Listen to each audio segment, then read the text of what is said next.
Petrol prices have again hit an all-time high in recent weeks as pain at the pump gets worse.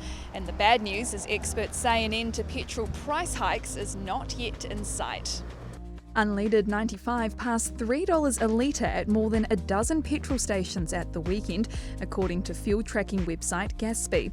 That means a smaller car with a tank of 40 litres would cost $8.80 more to fill up compared with the same time last month. The average price of 91 is $2.60, up 14 cents, while diesel has had the biggest increase, up 17 cents in just a month. AA Principal Advisor Terry Collins says it's being driven by a range of factors, including import cost, supply problems, and the Omicron COVID variant. As those restrictions were reduced and economic activity increased, you could track the prices going up to around about November when Omicron came. And then they slumped suddenly as the producers went, oh no, not another lockdown, and got a little bit scared. And the price dropped. Since then, the prices have gone up significantly as the Omicron variant hasn't been seen as the game changer that the Delta was. And in January alone, we saw prices go up 15%. Over the last year, they've gone up about 37%.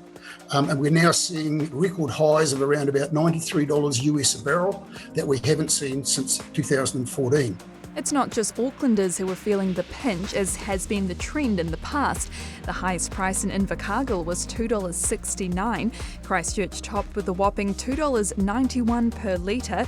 Wellington not far behind at $2.83. Tauranga at $2.68. The most expensive fuel in Auckland was at $2.87 a litre, and Whangarei was the cheapest of the bunch at $2.67. What I expect to see in the next month or so is those prices to continue to go up a bit. And long term, there's predictions mid-year, very variable, all based on what's happening internationally. They could go anywhere up to as high as $120.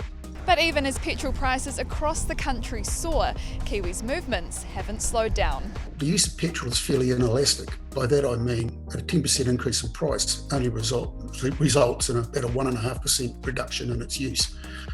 We've got many in our community who just have to travel. And when the price of fuel goes up, they have to make decisions based on their budget about what they're going to spend it on. With it being anyone's guess just how high petrol prices will get and when or if they'll drop, it's time to get used to that commute to work or the supermarket costing a little bit more. But there are a range of ways you can save. There are big variations between locations, so our advice is to always look around for the best deal.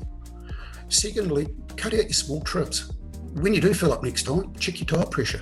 That can have a significant savings just on them if you've got the correct inflation. Don't use your air conditioning units. They can use 10% of your fuel. Petrol gives you momentum. So every time you put your foot on your brake, you lose momentum and you have to use more fuel to get it back. So when you're approaching traffic lights or intersections, coast up to them. Small changes like that can make a significant difference, collectively, probably up to 20% of your fuel consumption. Thanks for checking out our YouTube channel. To stay up to date with all the latest news from the New Zealand Herald, click the subscribe button below or check out one of the videos here, and head over to nzherald.co.nz for more details on these stories and more.